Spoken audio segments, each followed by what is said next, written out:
It is April 22nd, 2016. This is the Watchman News, and I'm Mike Callahan. Kathy Rubio sent me over a story in Skype, and I figured I'd better cover it right away.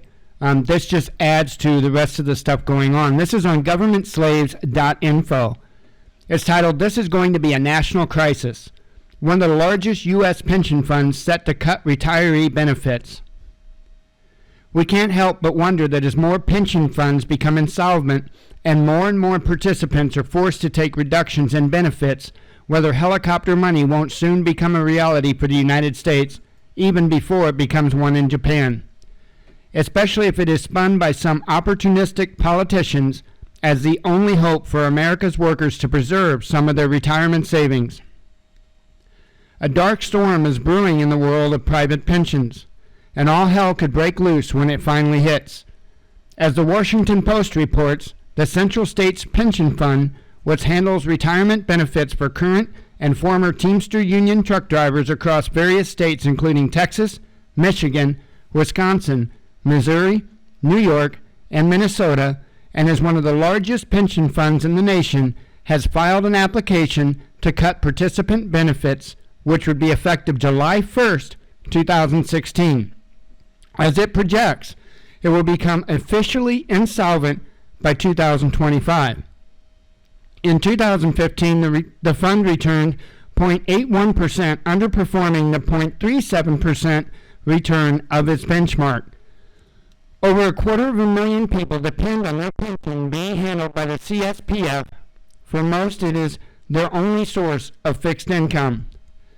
A dark storm is brewing in the world of private pensions, and all hell could break loose when it finally hits. I think they put that up there. They repeated that. As the Washington Post wow, this is the same thing. Hang on, let me find, okay, here's something new. The Central States Pension Fund is currently paying out $3.46 in pension benefits for every $1 it receives from employers, which has resulted in the fund paying out $2 billion more in benefits than it receives in employer contributions each year. As a result, Thomas Nyan, if I pronounce that right, executive director of the Central States Pension Fund, said that the fund could become insolvent by 2025 if nothing is done. The fund currently pays out $2.8 billion a year in benefits, according to Nyan. And if the plan becomes insolvent, it would overwhelm the Pension Benefit Guarantee Corporation, designed by the government to absorb insolvent plans and continue paying benefits, who at the end of fiscal 2015 only had $1.9 billion in total assets itself. Incidentally, we also pointed out last month, the PBGC projects that they will also be insolvent by 2025. It appears there is something very foreboding about that particular year. As the Washington Post writes, Ava Miller, 64, and her husband, Ed Northrup, 68, could see their combined monthly pension income cut to about $3,000 from the nearly $7,000 they receive now, according to a letter they received from the Central States in October. If the cuts go through, Miller, who worked as a dispatcher in Flint, Michigan, said they will need to dip into their savings to help cover their $1,300 mortgage payment, heating bills, and trips to visit her 84-year-old mother. Northrop, a retired car hauler, has started applying for truck driving jobs that could supplement their potentially smaller pension payments. What makes the cuts more painful, Miller said, is that she took pay cuts so that the company could continue making contributions to the pension. "I did everything I was supposed to do," Miller said, adding that she and her husband made extra payments on their car loan to cut down on their monthly bills after they received letters in October informing them of the potential cuts. All hope is not lost, however. Democratic candidate Bernie Sanders has proposed a bill that would repeal the measure allowing cuts and instead calls for the government to provide assistance to troubled pension funds. In other words, another bailout.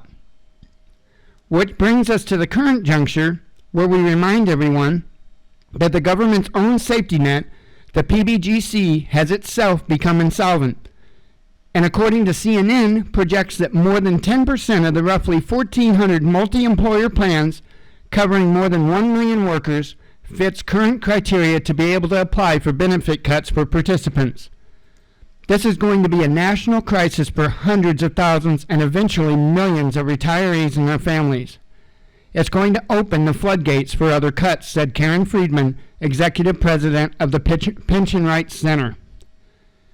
We can't help but wonder, as more pension funds become insolvent and more participants are forced to take reductions in benefits, whether helicopter money won't soon become a reality for the United States, even before it comes born in Japan, especially if it's spun by some opportunistic politicians as the only hope for Americans workers to preserve some of their retirement savings. That I know I read further up. I think it's like one of the first paragraphs. Anyway, one thing I wanted to point out is the comment that was left here. Somebody that's going by the name of PITA, P-I-T-A, says, why would two people with a pension of $80,000 still have a mortgage to pay? If you haven't paid off your home before you retire, you shouldn't retire.